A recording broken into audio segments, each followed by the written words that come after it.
Para a glória de Deus. Que bom que você está aqui, que bom que você veio hoje. E assim podemos prestar culto ao nosso Deus, né?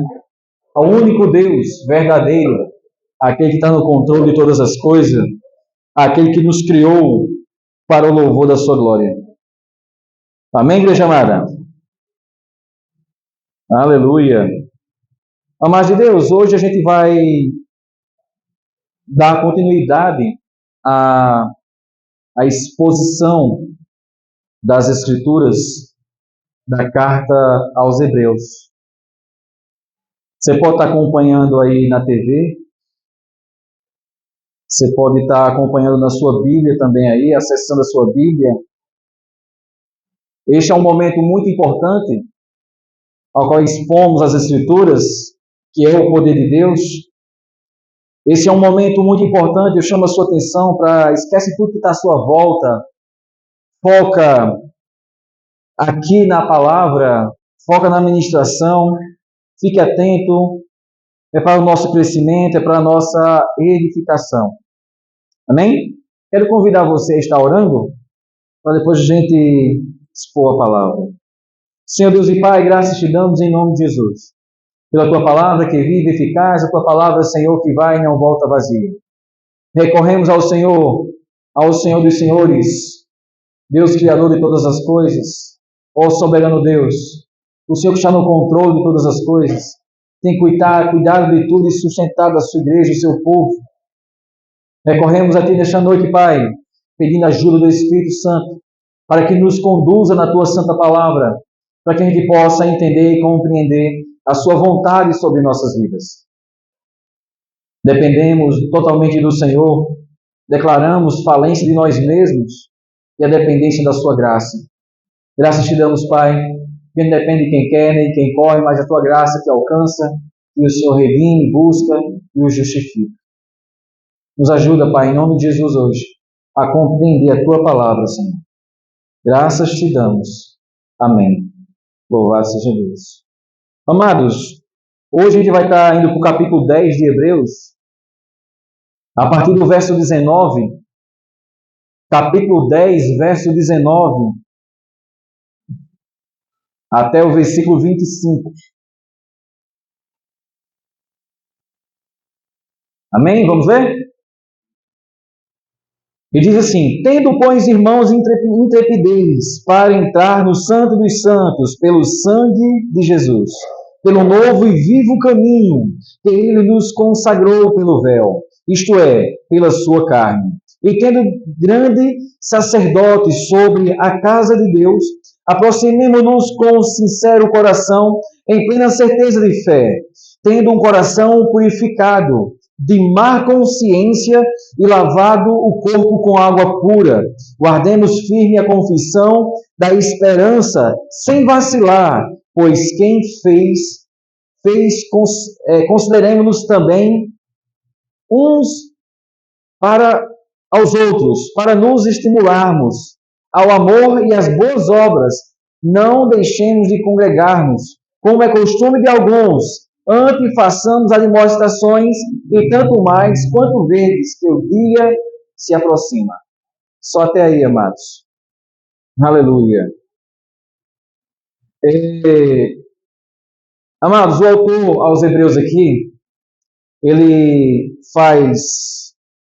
se coloca junto com a igreja, junto com os irmãos, quando ele diz assim: pois, tendo pois, irmãos, intrepidez, né? Chamando de irmãos. Ele se coloca aqui entre a igreja, entre o povo de Deus, a qual é a igreja do Senhor. Ele, tipo assim, estamos juntos e vamos avançar com intrepidez.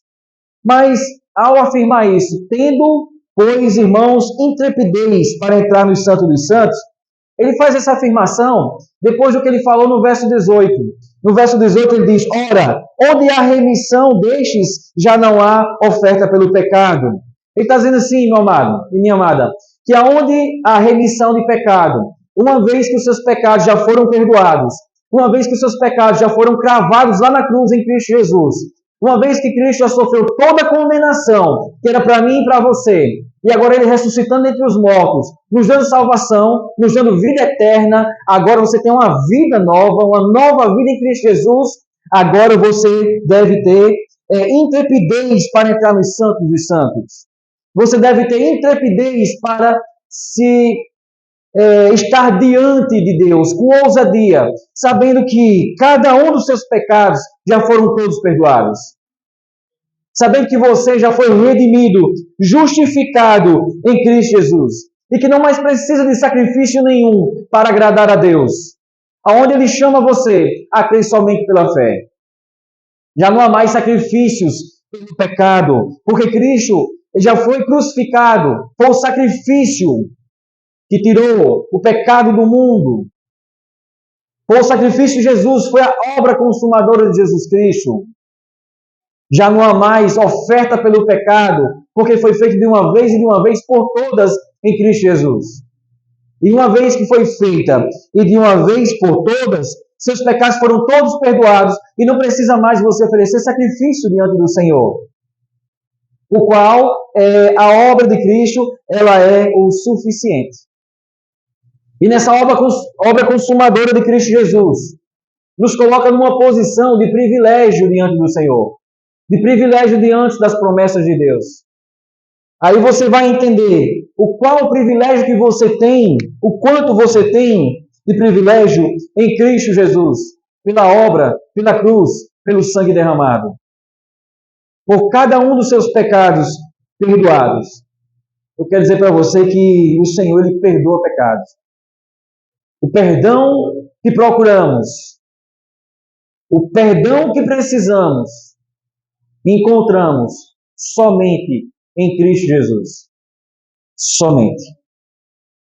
E um dos privilégios que temos é o quê? É o acesso ao Senhor, a Deus, que antes eu e você não tinha. Precisaríamos de um sacerdote. E Cristo tornou Deus acessível por causa da sua graça, por causa do perdão que Ele nos deu. Amém? Então, primeiro, você já tem acesso livre a Deus por meio de Cristo Jesus. E quando ele diz assim no verso 19, tendo intrepidez, você chegar diante de Deus. Sabe o que ele está dizendo agora? Que você tem liberdade de falar com Deus. Você tem liberdade, franqueza, sem segredo, falar abertamente, francamente com o Senhor. Com Deus. Porque Cristo já foi a ponte, foi o intermédio de você com Deus. E aí Deus, a sua graça soberana, Deus, a sua misericórdia, Ele fala conosco hoje, por meio da palavra, por meio de Jesus Cristo, assim como você pode falar com Deus, por meio de oração. É acessível, porque o muro, o abismo que havia entre você e Deus, foi crucificado, foi justificado, foi cumprido, tudo em Cristo Jesus. Aleluia! Então, na certeza de que não é pelos nossos méritos que se achegamos até Deus com intrepidez. Nós chegamos ao Senhor com intrepidez por causa da obra de Jesus, por causa da cruz. Entende?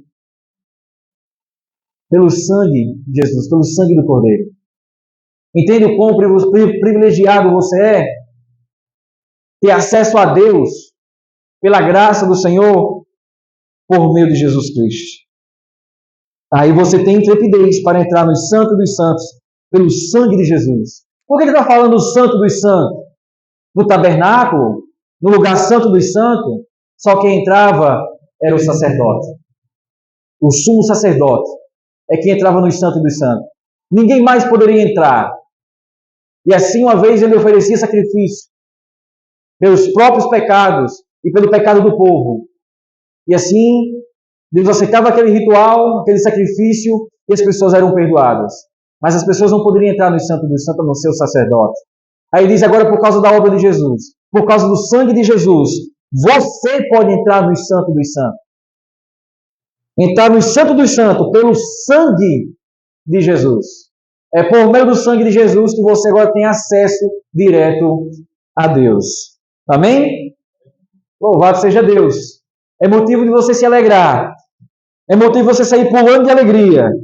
Porque podemos chegar agora diante do Senhor, no Santo dos Santos, na dependência do sacrifício de Jesus. E não na dependência de nossas obras. Não na dependência dos nossos próprios sacrifícios diante de Deus. Mas, então, somente por causa do sacrifício de Jesus Cristo. Entende? Por isso que Cristo é o centro. Por isso que é a cruz do Calvário.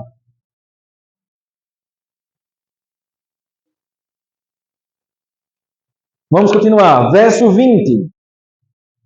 Ele ainda vai falar dos privilégios que você tem em Cristo Jesus. Você é privilegiado. Se você se acha um coitadinho porque o mundo te rejeita, se você acha um coitadinho porque às vezes você é cristão e não é bem-vindo em alguns lugares, a Bíblia diz que você é privilegiado em Cristo Jesus. Você agora tem acesso ao banquete, ao trono da graça do Senhor, por causa de Jesus. A rejeição que o mundo rejeita você é porque você é um verdadeiro cristão. A palavra diz que se somos amigos do Senhor, somos inimigos do mundo. Se somos amigos do mundo, somos inimigos de Deus. Verso 20 diz, pelo novo e vivo caminho que Ele nos consagrou pelo véu, isto é, pela sua carne. Um novo caminho. É uma nova vida, uma nova ordem de vida. Um novo caminho é viver em um caminho qual você não vivia. Nesse novo caminho há luz, não há trevas. O velho caminho que vivíamos, servíamos ao pecado, negávamos a Cristo com nossas obras e estabelecia as nossas obras como em primeiro lugar. Eu sou muito bonzinho, eu não erro, não falho, talvez Deus me aceite assim. Ou eu vou fazer isso para que Deus me aceite. E aí vivíamos no mundo das trevas, caminhando para o inferno, sem perdão, sem justificação, sem remissão de pecado. Mas Deus transformou nossa vida, nos dando uma nova vida. E essa nova vida não é mais em pecado, mas é em Cristo Jesus. Essa nova vida agora é pelo sangue de Jesus. Essa nova vida não é mais pelas obras, é pela fé em Cristo Jesus. Uma nova vida, uma nova criatura, com novas ações, uma nova pessoa, uma pessoa que glorifica o Senhor, uma pessoa que resplandece, um representante de Cristo, aquele que é sal e luz aqui nessa terra, onde a Bíblia diz que é embaixador de Deus. Esse novo caminho. Mas nesse novo caminho, amados, ele também fala de um caminho vivo, ele é vivificante, ele tem vida, ele tem a verdadeira vida. Quando ele diz pelo novo e vivo caminho, não é um caminho morto, não é um caminho que talvez esse caminho o mundo rejeita, talvez o mundo fale mal desse caminho vivo. Esse caminho vivo ele faz sentido. Ele tem sentido, porque glorificamos e vivemos para um Deus vivo. E tem vida, funciona. É uma nova vida em Cristo Jesus. Ele vivifica. É um alimento espiritual. É viver para o Senhor. É andar em santidade. Tem vida. E é uma nova vida.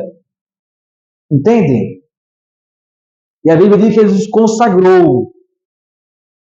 Consagrou pelo véu, isto é, pela sua carne.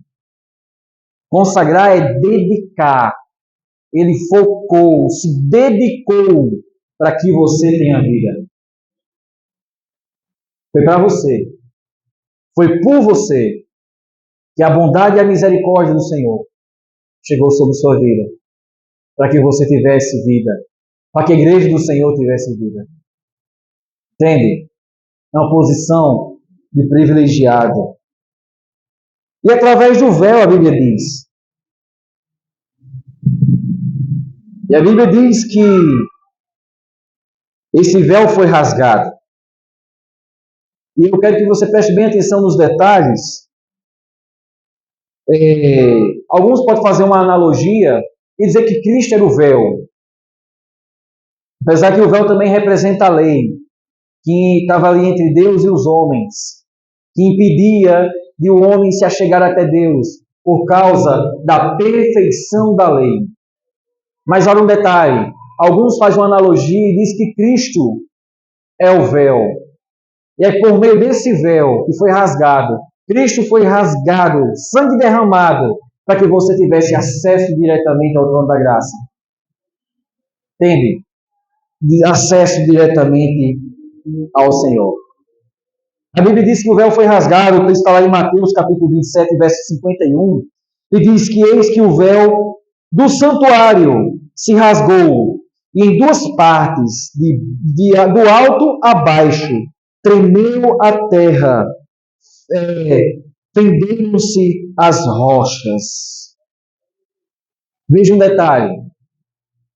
Você diante de um véu bem grande e alto, se você fosse rasgar ele, você rasgaria de baixo para cima, certo? Até abrir, até chegar em cima. Se fosse nós que rasgássemos o véu que seria rasgado de baixo para cima, seria a conquista pelas nossas obras, seria as nossas forças, o nosso autoconhecimento. Nosso autoconhecimento, nossas forças, as nossas obras, para que esse véu fosse rasgado. Mas a Bíblia diz que foi rasgado de cima para baixo. E se ele foi rasgado de cima para baixo, foi Deus quem rasgou. E Deus está no alto. Ele rasgou de cima para baixo. Foi rasgado lá na cruz. Amém? Aleluia. Ou seja, a obra é do Senhor. A obra é de Jesus. Nunca vai ser eu e você no centro. Vai ser o Senhor. Vai ser Jesus. Vai ser a palavra. Vai ser a sua obra consumadora lá na cruz. Por isso que o véu foi rasgado de cima para baixo. Que foi ele que rasgou. E não nós. E não nós com as nossas obras. E um detalhe, nesse novo caminho, a Bíblia diz, lá em João capítulo 3, verso 3, diz: a isto respondeu Jesus: em verdade te digo, se alguém não nascer de novo, não pode ver o reino de Deus. O novo caminho, essa nova vida. E ainda ele diz: em verdade vos digo, quem não nascer da água e do Espírito não pode entrar no reino de Deus. Precisa de uma nova vida para entrar no céu. Não há outro meio de entrar no céu. Não há outro meio de se achegar até Jesus, até Deus, se não for por meio de Jesus Cristo. Não há outro meio. Você não é bom o suficiente para se achegar até Deus. É necessário nascer de novo. Crendo em Cristo Jesus, ser lavado. E nessa nova vida, esse novo caminho, ele tem várias transformações, fazendo você novo. Por exemplo, um novo coração. Um novo coração. A transformação ela é total. Um novo coração. A Bíblia diz: lançai de vós todas as vossas transgressões, com que transgrides, e criai em vós um coração novo e espírito novo, pois que morrereis, ó casa de Israel. Um novo coração. Você tem uma nova vida, você tem um novo coração. Entendem? Você é uma nova criatura em Cristo Jesus. Para que isso aconteça, é necessário nascer de novo. É necessário crer em Jesus e adentrar os céus. Mas não é só uma nova criatura, mas também uma nova doutrina. Uma nova doutrina. Mudança de algumas crenças. O orgulhoso, não, eu creio nisso aqui porque os meus pais me ensinaram, porque os meus antepassados me ensinaram, então eu vou continuar crendo nisso aqui, mesmo que vá contra a Bíblia. Aí, ou seja, quando nos traz diante do Senhor uma nova vida, junto a uma nova doutrina, uma doutrina é aquilo que nos sustenta nossa vida espiritual. E o que a Bíblia fala? Não estou falando de doutrinas criadas pelos homens, mas uma doutrina criada por Deus, pelas Escrituras. E essa doutrina é o que nos sustenta, que é a palavra de Deus. Doutrina é o que nos doutrina a viver para a glória de Deus.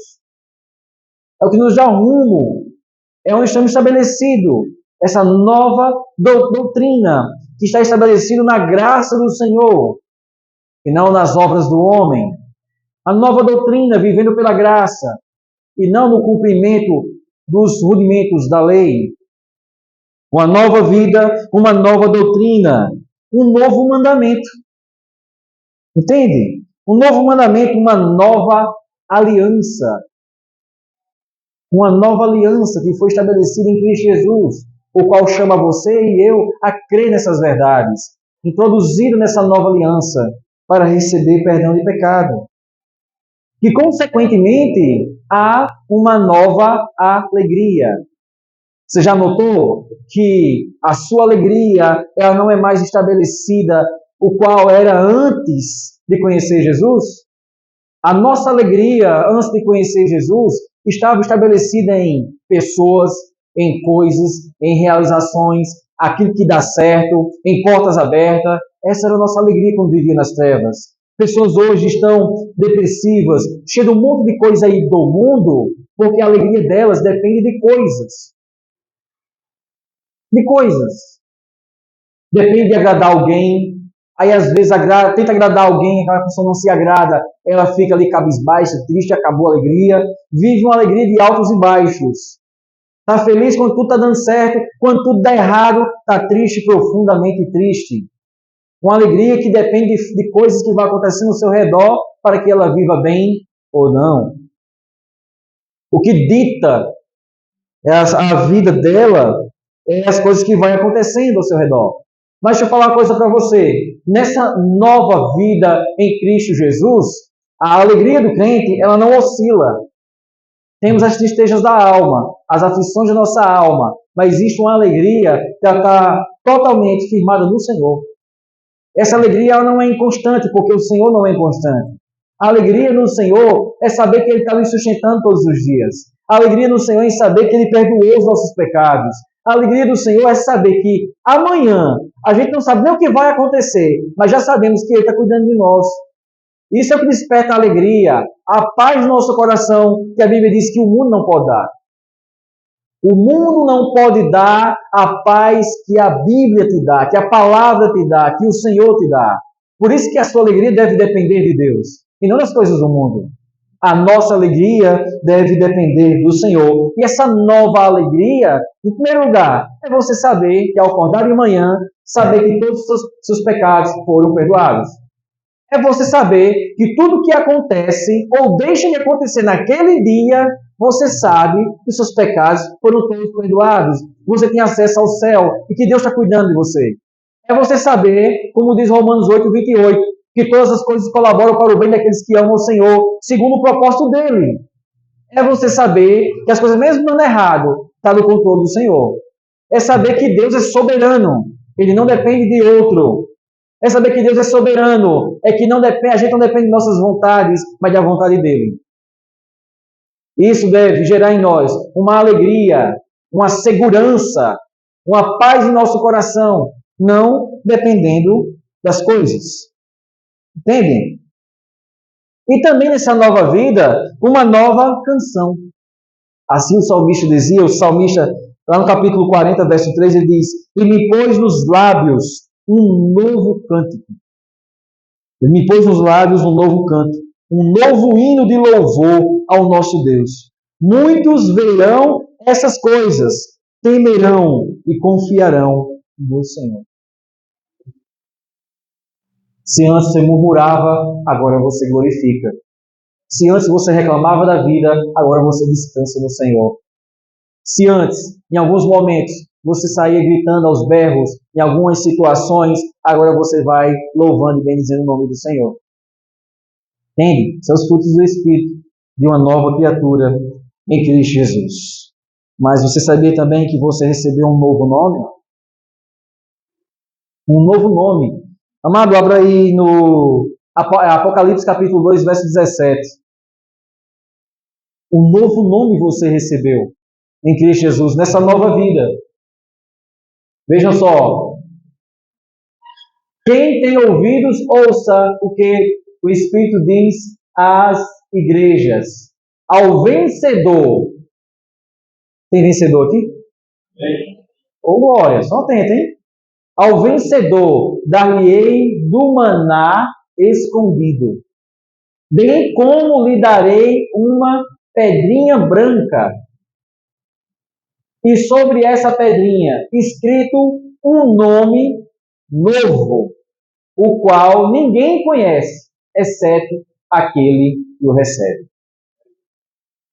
Isso é curioso? Você gerou expectativas? Pois é. Só vai saber, nem eu vou saber qual vai ser o seu. Deus é bom. Um novo nome, uma nova vida. Amém? A Bíblia diz que em Cristo tudo se fez novo. Entende que é novidade de vida? É tudo novo. É uma nova criatura em Cristo Jesus. Aleluia. Vamos ler o verso 22, 21.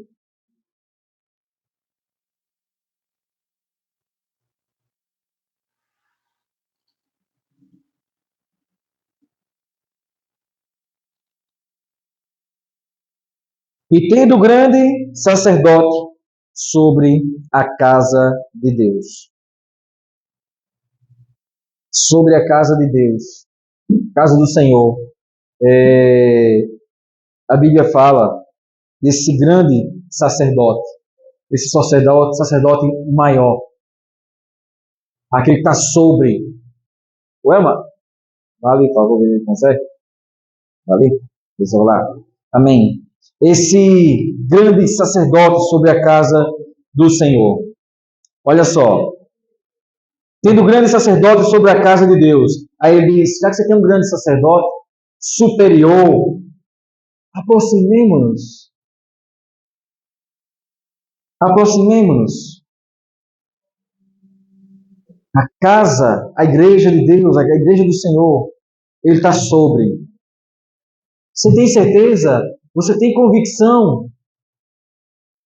Se aproxima do Senhor. Se aproxima de Deus. Ah, mas pela graça não é Deus que vem até mim? Certo. Mas ao se aproximar do Senhor, ao recorrer ao Senhor, a orar a Deus. Você tem se aproximado de Deus?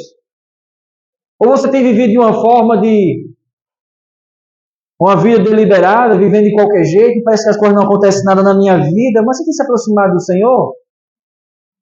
Buscado o Senhor em oração? E nos aproximemo-nos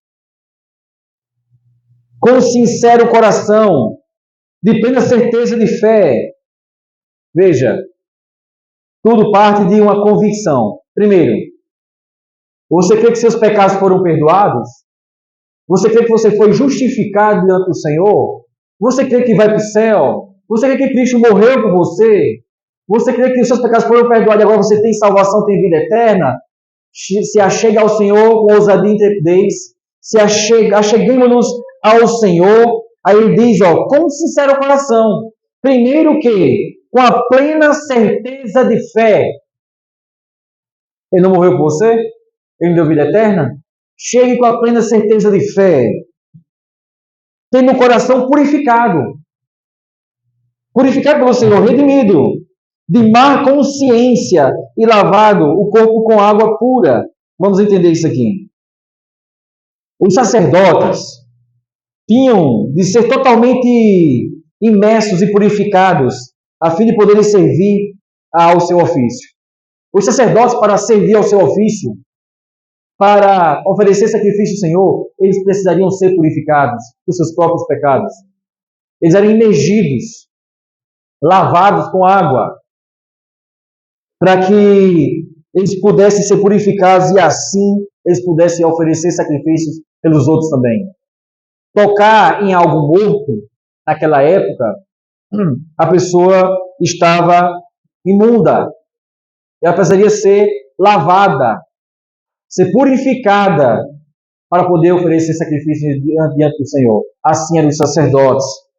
Arão e seus filhos, por exemplo, passaram rigorosamente por essa espécie de purificação. Moisés fez chegar Arão e a seu filho e os lavou com água. Por isso que ele diz, de plena consciência purificada, de má consciência e lavado o corpo com água pura. Vamos lá. A Bíblia diz que isso era símbolo, está lá em Levítico 8:6, isso era símbolo da purificação moral e da purificação de alma e de todos os seus vícios, excessos de pecado. Precisariam ser purificados. Aí diz, os cristãos também reconhecem que além do batismo cristão, eles têm sido o quê? Santificados pela oblação do corpo de Jesus Cristo. Então você foi santificado, você foi purificado, você foi lavado, você foi regenerado por meio do sangue de Jesus. Você tendo essa convicção, aí você pode se achegar, se aproximar com um sincero coração e plena certeza de fé, tendo o coração purificado. Entende? A consciência, o saber que você foi purificado do que? De má consciência e lavado o corpo com água pura, lavado e regenerado, perdoado. Você pode chegar diante do Senhor agora pela fé, com a plena e a certeza de consciência de que Cristo morreu por você e perdoou todos os seus pecados. Amém? Verso 23. Aí diz, guardemos firme a confissão da esperança, sem vacilar, pois quem fez, consideremos-nos também uns aos outros. Deixa eu ficar só no verso 23 aqui, para você entender. Guardemos firme a confissão da esperança, sem vacilar. A confiança, ou seja, é estar firme na confissão de fé em Deus, no sacrifício expiatório de Jesus Cristo. Estar firme, sem vacilar. Ele disse que guardemos a nossa confissão com firmeza, com esperança. Qual é a sua esperança? Em quem está a sua esperança? Ou em que está a sua esperança? A sua esperança está naquilo que pode dar certo um dia nos seus planos? A sua esperança está num projeto? A sua esperança de você estar bem é algo que você pode fazer que talvez dê certo no seu plano futuro? Ou a sua esperança está em uma pessoa? Ou a sua esperança está no seu trabalho, nas suas próprias forças? Ou a sua esperança está em Cristo? A esperança da igreja ela deve estar estabelecida somente em Cristo Jesus. A esperança da igreja tem que estar estabelecida crendo na volta de Jesus. E quando você crê na volta de Jesus, que a sua esperança, que o seu alívio é Ele voltando, você não fica preso às coisas desse mundo. Mesmo que você tenha, mesmo que você possa desfrutar, Paulo disse, a nossa esperança, estando em Cristo Jesus, se limita apenas às coisas dessa terra, somos os mais miseráveis. Entende? Não é o que você tem, é onde está o seu coração. Nossa esperança deve ser Cristo Jesus, a esperança da igreja. Entende? Aí ele diz, pois quem fez a promessa é fiel. A gente precisa entender e acabar com uma coisa. de comparar Deus com o ser humano. O ser humano, ele erra. O ser humano faz promessas e não cumpre. Na maioria das vezes, não é fiel naquilo que fala. Tem falhas. Mas a Bíblia diz que aquele que prometeu é fiel para cumprir. Ele é fiel. Ele é perfeito. Talvez você tenha se frustrado com umas pessoas que possam fazer promessas e tenha falhado com você. Mas o Senhor não falha. O Senhor não erra. Ele é fiel para cumprir. Ele diz, tem esperança. Não vacila, não. Sejam maduros. Não vacile. Espere. Você sabia que o maior problema das pessoas hoje é não saber esperar? É provado isso.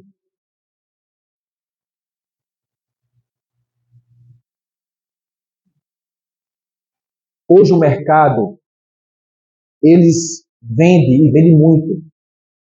E a vantagem que o mercado tem, sabe qual é? É a rapidez da entrega do seu produto. Tem pessoas que é ansiosa, que não sabe comprar. Só compra se receber na hora. Muita gente não consegue comprar para esperar chegar. Elas precisam ir até uma loja. Porque está vendo o produto e sabe que se comprar vai botar debaixo do braço e levar para casa naquela hora. Porque ela diz assim, a minha ansiedade não consegue esperar 1 dia, 2 dias para chegar. Estou falando de coisa natural. Entendem? Como é que o cristão vacila? Ele não sabe esperar. Alguns vão dizer assim, cadê o seu Deus? Cadê aquele que disse que ia voltar e não voltou?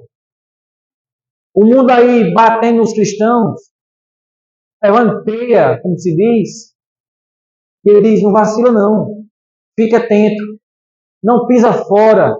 Continue firme. Continue focado no Senhor. Focado nas Escrituras. E avança. Sem vacilar. Porque aquele que prometeu que ia voltar, ele volta. Ele vai voltar. Porque ele é fiel para cumprir suas promessas. Ele é fiel. Ele cumpre aquilo que eu e você não cumpre. Ele é aquilo que nós não somos. Perfeitos. Ele é fiel para cumprir as suas promessas. Aleluia. Quando ele diz assim, sem vacilar, esperar, é um repouso em Cristo Jesus. É repousar nele. É descansar nele. Lembra que Paulo disse? Esforcemo-nos para entrar no descanso. Essa briga é você com você mesmo. Um esforço para descansar no Senhor. Um esforço para esperar. Aprenda a esperar no nome de Jesus. Não largue tudo para o alto. Aprenda a esperar. A Bíblia diz que as coisas no tempo do Senhor é bela e formosa. É no tempo dele. Bonitão, bonitona. É no tempo dele, não é no nosso tempo. Ah, mas precisa isso, mas precisa aquilo. É para onde? Porque está acontecendo aquilo. Aprenda a esperar no Senhor. E tudo vai bem. Aquele que nos prometeu a entrada em seu reino eterno. Ele é fiel. Ele é fiel. Portanto, essa esperança não nos traz uma confusão. Porquanto o amor de Deus está derramado em nossos corações pelo Espírito Santo que nos foi dado. O Espírito Santo nos foi dado. A verdadeira esperança cristã é a vida eterna, que alcançará todo aquele que nela persevera. Perseverar e esperar, perseverar e continuar crendo. Você tem perseverado? Você tem aprendido a perseverar? Uma coisa que a igreja precisa aprender é perseverar no Senhor. Mas esperar nele, perseverar com grandes expectativas. Porém, na presente era, já temos a promessa da vida presente, na vida presente. Que aquele que há de vir. Hoje já temos a promessa daquele que há de vir, daquele que vai voltar. Ou seja, em outras palavras, o que ouve a minha palavra, disse Jesus, e crê naquele que me enviou, tem a vida eterna. Não é só uma questão de ouvir, é uma questão de crer também. Entende? Não é só uma questão de ouvir, mas de crer. Aí ele diz, está convicto? Está com essa esperança? Está com essas expectativas? Vamos continuar avançando. Consideremos-nos também uns aos outros, para nos estimularmos ao amor e às boas obras. Aqui vai a mensagem para os desigrejados, aqueles que acham que pode servir a Deus em casa, aqueles que acham que deve dar qualquer aquela desculpa, mas eu estou lendo a Bíblia em casa, mas eu estou orando em casa, até quando? E ele diz, consideremos-nos uns aos outros, a andar em amor e boas obras, sustentando um ao outro, dando suporte um ao outro, a comunhão dos santos. Entende? Estimularmos a caridade e as boas obras, né? O fruto da consideração, amado, minha amada. Entenda bem. Os frutos da consideração somente terá lugar em nossas vidas se existir humildade em nossos corações. Quando é que conseguimos considerar? Quando há humildade. Quando não há humildade, não existe consideração. Existe rejeição. Entende?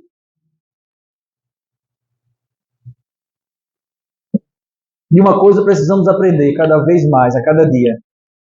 Considerar uns aos outros. Considerar uns aos outros. A recomendação de Paulo aos romanos e aos filipenses deixa isso bem claro. Ele diz, amai-vos cordialmente uns aos outros, com amor fraternal, preferindo-vos em honrar uns aos outros. Depois ele fala novamente lá aos Filipenses, nada façais por contenda ou por vanglória, mas por humildade. Cada um considere os outros superiores a si mesmo. Paulo diz, você é crente de verdade, você é cristão de verdade, você tem respeito, você considera, você se importa com o outro. E ele diz outra coisa, sabendo o que é a humildade, é saber que todo aquele irmão que está à minha volta, eu vou aprender com ele, eu vou crescer com ele, e que nunca eu sei mais do que ele. Todas as pessoas têm algo para me ensinar. Todas as pessoas têm algo para ensinar a você. Experiência de vida, algo que você nunca viveu. Sempre vamos saber de coisas, aprender coisas com outras pessoas.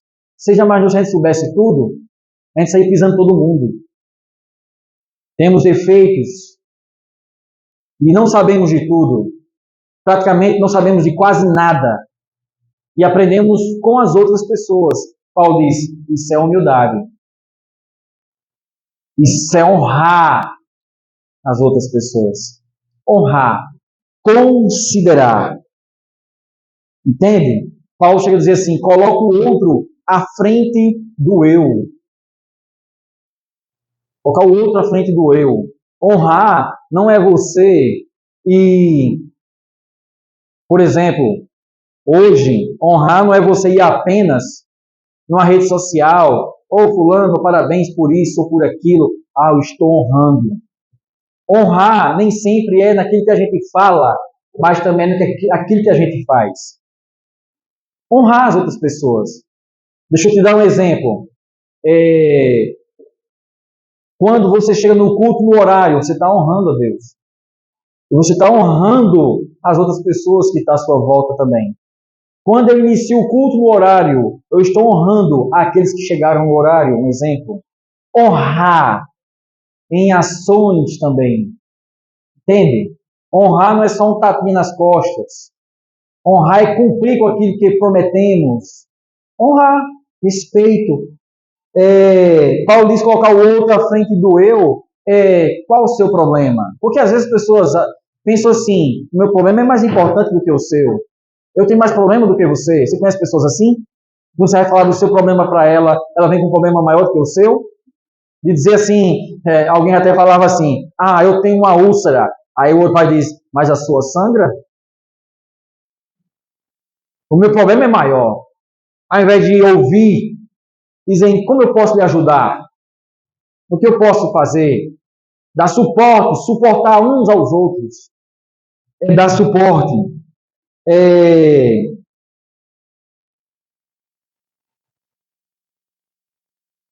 Existe um provérbio que diz assim, até como um conselho, diante da honra vai a humildade. Provérbios 15:33 diz, diante da honra vai a humildade. Só os humildes sabem honrar. Só os humildes honra verdadeiramente. Honrar não é algo para as outras pessoas verem. Isso é hipocrisia. Honrar parte de um coração puro, simples, humilde, tranquilo. Honra, porque ele dá honra de fato àquele que o ajuda, aquele que ele reconhece. Isso é honrar. Entende, amados? E para finalizar, ele diz assim, e deixa eu só finalizar aqui o verso 24, a parte B, que ele diz assim, para nos estimularmos ao amor e às boas obras. Estimular uns aos outros. A andar em boas obras. A fazer boas obras. A viver em boas obras. Para o Senhor. Um estimulando o outro. E vai desfalecendo de ficar sozinho. Vai desfalecendo. Vai se estimular um ao outro. Estimular. Eu não vou não. Vai se estar perto, irmão. Se estar junto. Vai estimular um ao outro e continuar avançando. Fica em casa sempre para tu ver uma coisa. Daqui a pouco você nem pisa aqui mais. Qualquer um de nós. A gente se desestimula. A Bíblia diz que até o que ouvimos esquece. Se pararmos de ouvir. Aí, fechando com o verso 25. Não deixemos de congregarmos como é costume de alguns. Antes falamos a demonstrações e tanto mais quanto verdes que o dia se aproxima. Naquela época, esse conselho aqui é porque alguns dos cristãos estavam voltando para o judaísmo. Por problemas, por perseguições, por dificuldades, eles estavam regredindo, voltando, dando passos para trás, ao invés de avançar. Voltando ao judaísmo, aos seus rudimentos da lei. Não podia mais falar de Jesus, não quero falar de Jesus, porque senão não vou viver bem, eu vou me perseguir, vou perder minha herança, vou ser expulso da minha família. E eles estavam voltando ao judaísmo. Eles não deixaram de congregar como é costume de alguns. Outros estavam se desviando e foram diretamente, literalmente, para o mundão naquela época. Sai do judaísmo, vai para o cristianismo servindo a graça, perseguido, agora nenhum e nem outro. Vai para o mundão. E assim se afastaram do Senhor, se afastaram dos caminhos de Deus. E outros, eles começaram a ridicularizar, de fato, o Filho de Deus. Como é que eles faziam isso? O fracasso de suas vidas. Com o fracasso de suas vidas, regredindo, começaram a ridicularizar o nome de Jesus. Como? Com negligência. Eles começaram a negligenciar. É o que diz no capítulo 5, verso 11.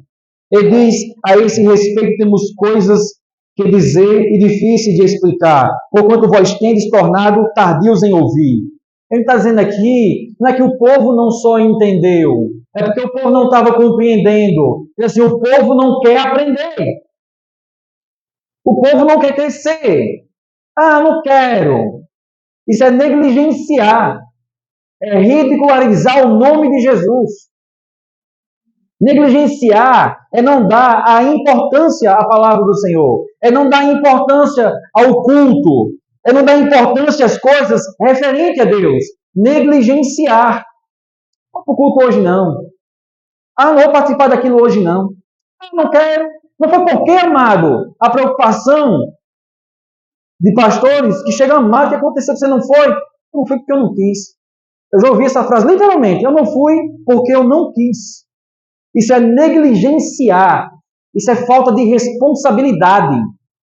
Entende? É falta de compromisso. Isso é desonrar a Deus. Isso é ridicularizar o nome de Jesus. Como cristão, como nascido de novo, não estou nem aí. Sabe? Não estou nem aí para a palavra do Senhor. Um dia que der certo, tudo bem. Um dia que não dá, não dá. Tanto faz. Será que de fato isso é tardio? Era para ser mestres e não são. Entende? Evidentemente, é importante que não deixemos a congregação a qual pertencemos. Entende? A congregação a qual pertencemos. Amados, isso não é um apelo. Isso é a palavra de Deus. Isso não é um apelo, é uma orientação das Escrituras. Não deixar a nossa congregação a qual você pertence. Você pertence a essa congregação? Por que deixá-la? Ou por que desonrá-la? Como é que eu desonro a minha congregação? Um exemplo. É um dia de culto aqui e eu não culto lá não sei aonde, em outra igreja, seja lá qual for, pentecostal, onde sei o que for. Pelo amor de Deus, isso é ridículo. Desonrar, negligenciar a congregação a qual eu pertenço. Deus me livre um negócio desse. Sabe? Os meus mestres, aquele que me ensina, faz algo e eu não valorizo. Isso é negligenciar. Entende? A qual congregação eu pertenço. Quando eu falo congregação, é a minha família na fé. Se eu estou aqui, é porque eu creio no que é pregado aqui. Entende? Você já imaginou a sua família, alguém da sua família que tem uma autoridade maior, geralmente um avô, um pai, e faz uma grande festa para os seus filhos? Quero todo mundo aqui reunido. Não é bom? Né? Filhos, neto, tio, prima, primo, gente que você nem viu, nem sabia que era da sua família, você conhece, está todo mundo junto ali. Aí alguém chega para você e diz assim, fulano, vai ter esse evento, vai ter esse momento, tal dia. Aí você vai, no dia de você estar junto com a sua família, você é convidado por um amigo seu, de uma família longe e tal, aí você vai para lá. Você acabou de desonrar a sua família. Desonrar, faltar com respeito, isso é negligência. Da mesma forma, se eu faço parte da congregação, como é que eu vou deixar a congregação? Ou trocar a congregação, um dia de culto, por qualquer coisa? Entende? Eu vejo, diante da palavra, que o culto a Deus ele não pode ser trocado. Ele deve ser a coisa mais importante da minha vida. O momento que eu tenho para cultuar a Deus. Entende? O momento mais importante. Eu não estou falando de, é mais importante eu ir olhar para a cara do pastor. Você está aqui para olhar para a minha cara ou para simplesmente dizer assim, eu estou aqui porque eu sou crente. Então você está aqui para cultuar ao Senhor, para se alimentar da palavra, honrar ao Senhor, cultuando a Ele. E é triste, amado, o tempo que a gente vive hoje. Como? Não foi por quê? Aniversário que eu fiz. Meu filho está aniversariando, eu vou o quê? Cultar ele no culto. E Senhor, obrigado pelo meu filho, pela minha bênção. Não vem para o culto porque quer fazer um aniversário. Porque foi para o aniversário de alguém, as pessoas botam qualquer coisa no lugar do culto. Só precisa de uma oportunidade. E não funciona assim. Entende? Isso é desonrar o Senhor. Desonrar a igreja. Desonrar os irmãos. Faltar com respeito com os irmãos. Com a congregação a qual você pertence. Seja ela, a igreja seja grande ou ela seja pequena, rica, uma igreja rica ou uma igreja pobre financeiramente, não podemos tratar dessa forma. Entende? Você sabia que tem pessoas que saem da congregação pequena para ir para uma grande, porque a grande é mais luminosa, tem uma parede mais bonita, tem uma estrutura mais legal, tem pessoas com carros novos ali, tem pessoas que é influente na sociedade. Eu tenho que estar no meio. Isso é ridículo, porque ela não está lá para cultuar o Senhor. Pelo contrário, ela desonra o Senhor desse jeito também. Entende? Não é a estrutura que nos salva. Devemos ter zelo com a estrutura? Sim, devemos. Mas a nossa dependência do Senhor não deve estar na aparência de algo que vai ficar aqui e vai se acabar. Entendem? Não é o financeiro da igreja que mantém a minha salvação. Não é a cadeira dura, uma cadeira fofinha, que vai dizer a minha salvação. Mas sim a palavra do Senhor. Como é que Jesus pregava? Vai ver lá. Beira do mar, no chão, em cima de pedra, pessoas subindo em árvore para poder ouvi-lo. Aí hoje não, as pessoas têm aquela de que não tem ar-condicionado, ou as pessoas se envergonham da igreja por alguém chamar de igrejinha. A sua igrejinha, bichinho, coitado. Amados, é melhor estar num canto pequenininho, de uma forma bem humilde, ouvindo a palavra pura e genuína, do que está se alimentando de fermento, escutando um falso profeta. Entendem? Então, assim, antes de você pensar em trocar o culto, as coisas do Senhor, por qualquer outra coisa, pese bem o que você está trocando. Precisando pesar bem o que você está trocando. Entendeu? É um culto a Deus, não é qualquer coisa. Não é qualquer coisa. Vamos lá. E também, ali foi um lugar escolhido por Deus para que você e para que nós glorifiquemos ao seu nome e exerçamos nossas pequenas ou grandes atividades. Entende? Deus escolheu esse lugar aqui e colocou você. Poderia ter colocado você em qualquer outro lugar no mundo, mas escolheu esse lugarzinho pequeno e colocou você. Entende? Deus levanta pastores, levanta lideranças, a qual a gente nem espera. Mas Ele nos colocou lá. Para quê? Para que a gente possa exercer as grandes atividades, as pequenas atividades. Todas têm a mesma importância. Entende? A mesma importância nas atividades da igreja. A mesma importância. Honre, amado e amada, a igreja a qual você congrega. Seja feliz pela igreja que você congrega. Foi Deus que trouxe você. Foi Deus que colocou você. Entende? Graças a Deus. Graças a Deus que aqui a gente não carrega as pessoas nas costas. Graças a Deus que aqui a gente não mantém as pessoas com teatro. Graças a Deus que a gente não tem que inventar qualquer coisa todo domingo para manter você aqui. A gente tem uma única coisa que pode sustentar você aqui. É a palavra do Senhor. É as Escrituras. O problema é que às vezes a pessoa larga as Escrituras por fantasias, por fábulas. Por fábulas. Entende? Porque é fadonho ouvir a palavra do Senhor. O que salva você? O que perdoa você? É a palavra.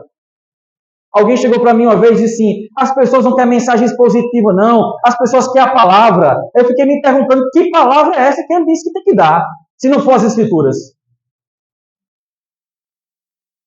A nossa alma, meu amado e minha amada, quer coisas para se alegrar. E as coisas que a nossa alma se alegra, ela não glorifica a Deus. Pode ter certeza. Se botar um contador de piada, a nossa alma vai se alegrar muito mais. Qualquer coisa que não seja as Escrituras, aí desonramos ao Senhor. Entende? Honre a igreja a qual você congrega. Se envolva, se interesse, participe das coisas. Viva aquilo que Deus te chamou. Para a glória dele. Não para que outras pessoas vejam. Não para agradar outras pessoas. Não para agradar o pastor. Não, amados. É a gente junto para glorificar a Deus. Nas pequenas e grandes atividade. E outra coisa também, outro ponto, honre as pessoas que tiram tempo para você. Honre as pessoas que tiram tempo para você. Desvalorizamos, às vezes, por quê? Porque a gente não se dá o trabalho de parar e pensar um pouco das pessoas que estão tirando tempo para você. Entende? O que é tirar tempo para você? Por exemplo, grandes e pequenas atividades. Desenvolvemos atividades aqui na igreja. Ninguém pode falar que a gente não desenvolve, porque a gente desenvolve. A questão é, será que as pessoas se envolvem? Entende? Nas atividades da igreja? Um exemplo. Só para você ter um exemplo. Eu vou citar aqui a célula da Irmã Vera. A célula da Irmã Vera é às 19 horas à noite e tá lá, amém. Quem vai ministrar? João Paulo. João Paulo vai ministrar. Ok. Ele vai pegar ali um bom tempo da sua vida, às vezes a semana inteira, ali de vez em quando, ali mastigando a palavra. Entende? De repente ele vai, pega ali antes da célula, meio-dia, um exemplo, 8 horas, 10 horas na palavra. Pesquisando, entendendo, estudando, tirando tempo para você. Aí chega na hora da célula, não vou não. Você acabou de desonrar João Paulo. Você acabou de desonrar ele, por quê? Porque ele tirou tempo para você. Ele tirou tempo para você. Dedicou tempo para você. Isso é cuidar das pessoas. Entende? E às vezes a gente desonra as pessoas. Porque tanto fez, tanto faz. Eu quero saber se ela está cuidando de mim ou não. É desonra. A mesma coisa é as atividades da igreja. Reunião de mulheres, reunião de homens, os cultos, sabe? Honrar pessoas que tiram tempo para cuidar de você. Entende? Honrar não é puxação de saco, não, mano. Tem nada a ver. Honrar é participar das pequenas e grandes atividades da igreja. Entende? As coisas não são feitas de qualquer jeito. Tem pessoas tirando tempo para você. Aí você desonra como? Eu preguiça de ir, não vou não. Eu estava muito cansado, não fui. Eu entendo assim, todos nós aqui trabalham o dia inteiro. A gente cansa, com certeza a gente cansa e muito. Sabe quando é que eu acredito? Um exemplo, tem um culto às 7 horas. Eu não vou para o culto porque eu estou muito cansado, então eu vou dormir de 7 horas. Entende? Mas eu não estou aí, o que acontece? Não vou porque eu estou cansado. Aí eu vou assistir, vou isso, 10, 11 da noite e tal. Aí você prova para você mesmo que você não estava cansado. Só estava cansado para ouvir a palavra. Entende? É honrar as pessoas que tiram tempo para você. E antes, façamos admoestações, como a Bíblia diz. Admoestações é confortar, é consolar, mas também é corrigir. Se a liderança da igreja não corrige a igreja, pode ter certeza, é um falso profeta. O falso profeta não gosta de corrigir as pessoas, não. Ela gosta de dar aquilo que elas querem. Gosta de dar aquilo que elas querem. O que vocês querem? Quer isso, isso, isso? Então está aqui. Deus vai te dar. Ele diz: admoeste, ensine, corrija, console, conforte. Entendem? Antes façamos admoestações. É corrigir, consolar, né, as pessoas. Entende? E para encerrar esse ponto aqui, desonrar, amados, é a gente valorizar mais o que está lá fora do que o que está aqui dentro. Alguém já dizia assim, que a grama do vizinho, ela é mais verde. A grama do vizinho, ela é mais verde, o carro do vizinho é melhor do que o meu, a moto do vizinho é melhor do que a minha. A igreja de fulano é melhor que a minha igreja. O pastor de lá é melhor do que o meu. O pastor de lá é assim, assim, amigável, é gente boa e tal, mas o meu não é. Sabe? Ah, lá tem entretenimento, mas a minha não tem. Ah, lá tem ciclo de oração, mas será que a minha tem? Às vezes a minha não tem. Tem isso e tem aquilo, mas a minha não tem. Será que não tem? Entende, amados? Isso é desonrar. Alguém já chegou para mim e disse assim: pastor, mas é porque a igreja não faz isso, porque a igreja não faz aquilo. Amados, a igreja faz. O problema é que você não vai. É que você não participa. Entende? Se tem e não participa, eu não posso cobrar. E é o que está sendo feito. A questão é que eu não vou. Eu desonro a igreja. Eu desonro os irmãos. Eu desonro as pessoas que faz para você. Entende? Então, antes de a gente cobrar, vamos participar. Antes de a gente cobrar, vamos se envolver. Entende? Antes de a gente honrar o que está lá fora, vamos honrar primeiro a nossa casa. Vamos honrar aquelas pessoas que dedicam sua vida para você. Não deixar de congregar não é simplesmente abandonar a igreja. Tem pessoas que deixam de congregar na igreja e indo para a igreja. Entende? Alguns dizem assim, mas lá fora ou em tal lugar eu me sinto melhor do que aqui. Eu vou dizer para você. Se você está numa igreja que lá você só se sente bem, você precisa analisar o que está sendo pregado. Porque vai ter dia que a palavra nos conforta, nos balança, chega a gente sai emocionado. Mas tem dia que a palavra nos dá pé para frente e para trás. Essa é a palavra do Senhor. Entende? Então eu não procuro uma igreja para que eu me sinta bem. Eu procuro uma igreja que exponha as escrituras, que diga onde é que eu estou errado, que me diga onde é que eu tenho que corrigir para eu servir o Senhor de uma forma melhor. A Bíblia diz que sábio é aquele que se alegra com a repreensão. Entende? Então, uma questão em princípios de honra. Precisamos honrar aonde congregamos, as nossas autoridades, honrar as escrituras. Porque quando a gente desonra tudo isso, pode ter certeza, você não está só desonrando a homens, mas a Deus.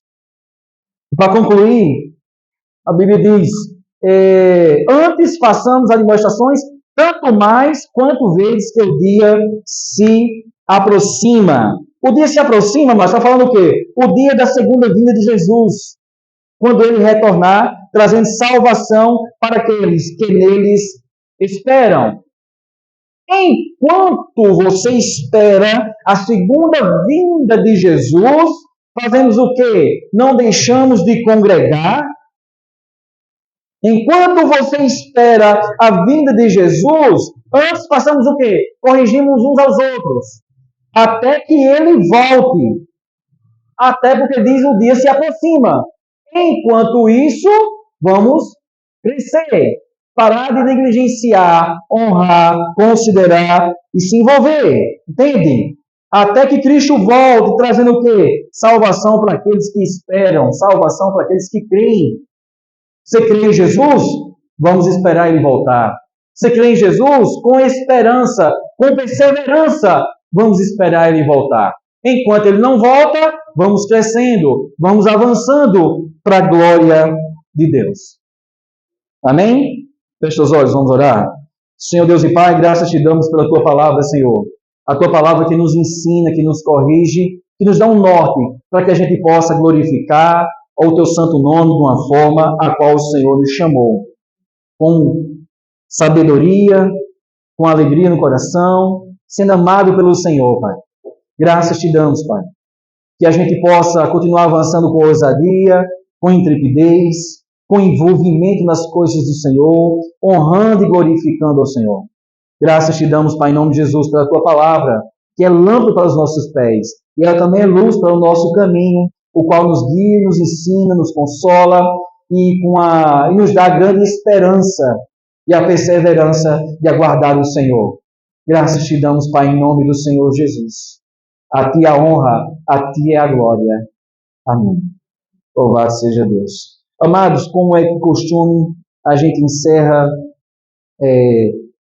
devolvendo nosso dízimo, ou também ofertando ao Senhor, separando parte de nossas riquezas, investindo no Evangelho, se envolvendo também, plantando para o mantimento da casa de Deus, do templo. Isso tudo é mantido, quando eu falo materialmente, com as suas ofertas. Sejamos bem claros com isso, né? Pagamos energia, água, luz, aluguel, tudo isso por meio de nossas ofertas, por meio da sua oferta, por meio daquilo que não do que Deus não te deu, mas por meio do que Deus te supriu, do que Deus te deu. Amém? Então, se Deus tocar no seu coração, você pode estar fazendo o Pix também. O Pix não tem aqui ainda não, né, Welman? Já deveria ter, é bom a gente colocar, né? O Pix que você pode estar fazendo com o QR Code aqui no Gasofilaço. São meios de você estar ofertando e contribuindo também, tá? Em seguida, é só você levantar a sua mão e João Paulo vai até você, vai entregar o envelope. E em seguida, eu quero estar fazendo a oração e encerrando o culto. E dar alguns avisos.